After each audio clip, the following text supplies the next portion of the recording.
Actually watching this because it's my first blog ever. Actually, it's also my first video blog, so bear with me for a little bit. Hopefully it goes over pretty well. Anyway, this blog is for an education class at Seton Hall that I'm taking entitled 1501, the Education in the U.S. Past and Present. And basically, this blog is, I'm going to be discussing Chapter 9, and that's basically the history of education in the United States. So I'm going to start off by bringing up the point that, like, as people have become more and more educated, the whole education system begins to shift, and it's becoming a lot more advanced. For Americans, the roots of our schools can be seen in the original 13 colonies of America.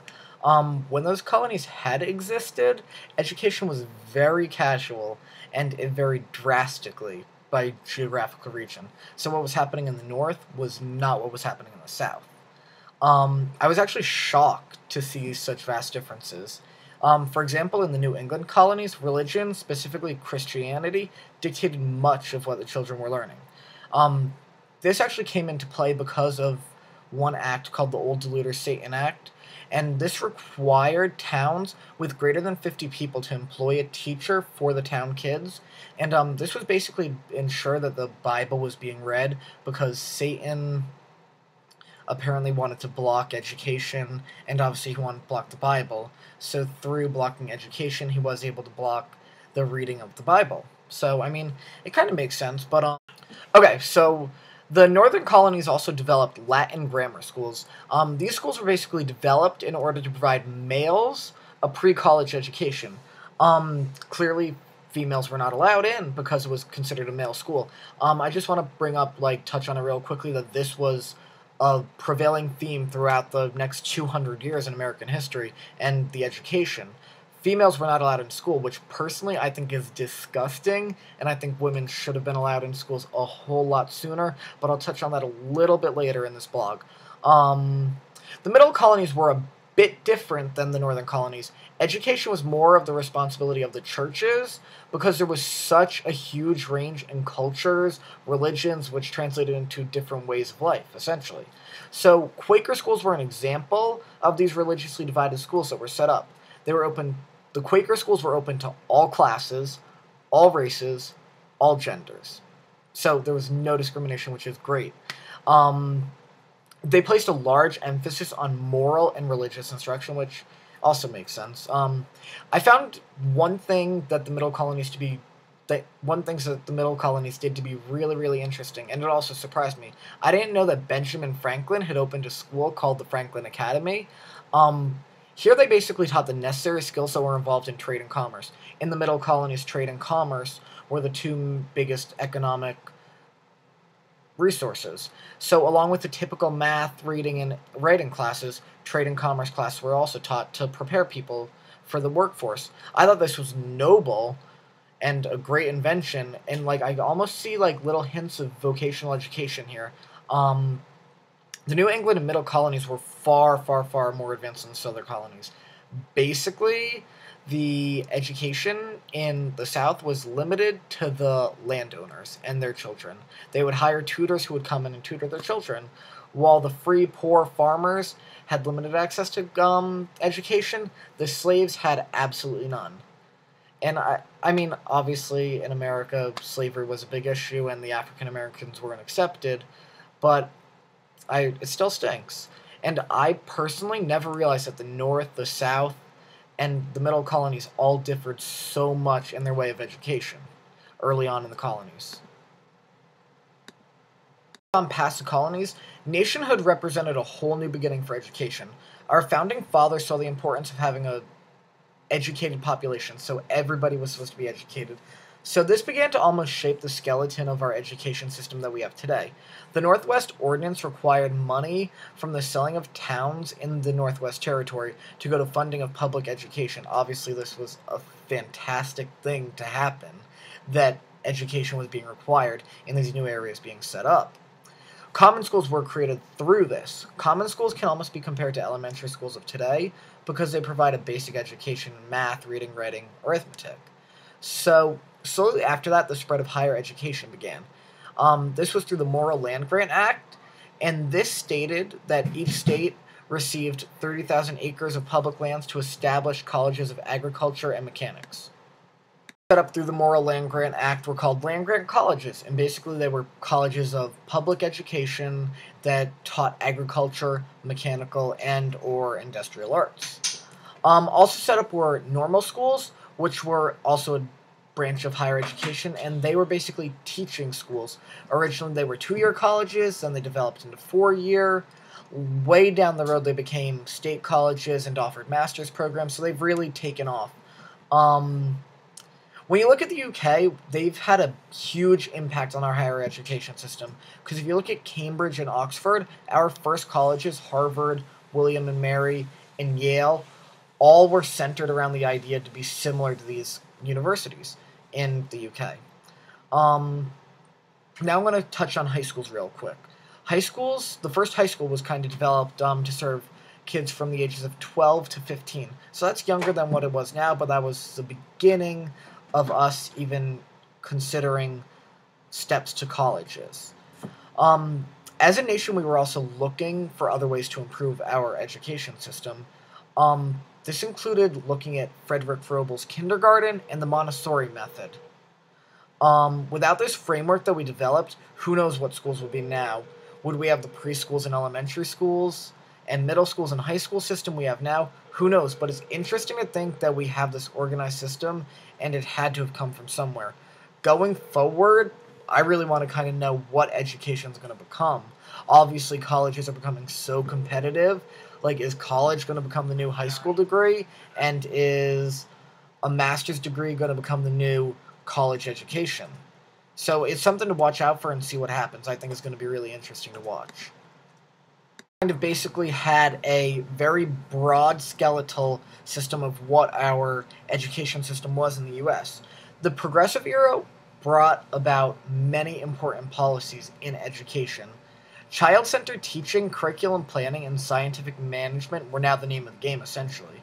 The Committee of 10 hugely reformed secondary education, defining grades 7 through 12, making everything equal for those who are college-bound and who aren't, and they basically said that people had to choose from 4 different curriculums, and each one was valued just as much as the other. So the Progressive Era kind of shaped what secondary ed is today. The Cold War also brought about a lot of change. It sparked a rage in our nation that led to the National Defense Act being passed. This basically provided funds to upgrade the teaching of math, science, and foreign language. It's undeniable that the education system and the schooling system became very cutthroat at this point. Had it not been for Cold War and Russia landing on the moon, who knows if our schools would be this competitive? I don't think they would be, and I think it's almost scary that we had to wait for something like an outer force, like another country, like Russia and the countries involved in the Cold War, to really ignite that light under us to become a first world country in education. So I think that that's just interesting to note. Now on to like inequalities within education, whether it be the African Americans and the denial of education, or Native Americans and their forced education through the Bureau of Indian Affairs that assimilated them into the American culture, or even handicapped kids being denied the right to attend school, or women being segregated and having less opportunities. All of these groups were severely denied the right to a public education until the Civil Rights Movement came about. The Civil Rights Movement passed so much legislation, such as the Women's Equality Act, the Education for All Handicapped Children Act, along with the Brown versus Board of Ed case that made education equal for all. So, education did eventually become equal, but it didn't come easily at all. And I almost think it's sad that it took so long. Women were denied the right in the 1600s to go to school. So were African Americans. Why did it take 200 years to get them to go to school? It's kind of beyond me, and it kind of gets me really frustrated, but it's one of those things that we'll never have an answer for because we don't have control over it. So the last step, per se, in closing the gap and making education better was the War on Poverty that Lyndon B. Johnson enacted. This helped ensure that particularly by monitoring and funding of schools, everybody would get the education they needed. The Project Head Start was a national program that promoted school readiness, and it incorporated health, nutritional, social, and other services that were necessary for the kids to succeed in the lesser privileged schools and to help the at-risk students. And then the Elementary and Special Education Secondary Education Act provided funds to improve the education for all disadvantaged students. So while education's a very political thing, it gets me so angry that the conservatives in the 1980s and 1990s went after this program. I'm not going to get into the whole politics, but I think it's awful that they would even think to question an educational system that improved things for a whole group of the population in the United States. I'm going to talk about the 7 themes that dominate the educational landscape today. So we're finally in the present tense. Standards, accountability, testing assessments, basic skills learning, emphasis on early education, increased federal and state roles in the funding and control of education, and educational reform are what shape education today. Basically, the accountability movement made schools more accountable for the learning and achievements of the students within their district. And that's measured by standardized tests, which obviously we discovered through our class discussion is a very controversial thing, because it's, in my opinion, almost impossible to judge a student's performance based off of one test. But that's for another time. Also, upon many illiterate young adults entering the workforce, there was so much more emphasis on basic skills. So as dropout rates increased, the lawmakers had to seek for different alternatives to keep kids in school. And these 7 themes that dominate the educational landscape are supposed to kind of counteract the dropout rates. No Child Left Behind was obviously developed by George Bush, and it's basically incentive. Like, schools that perform well are going to get more funding and whatnot, and it's ideally a great plan, but the political aspect that was brought into education is debatable. So we're obviously in the 21st century. Technology, brain-based learning are 2 things that we're going to have to deal with when I enter the teaching profession, and I'm so excited.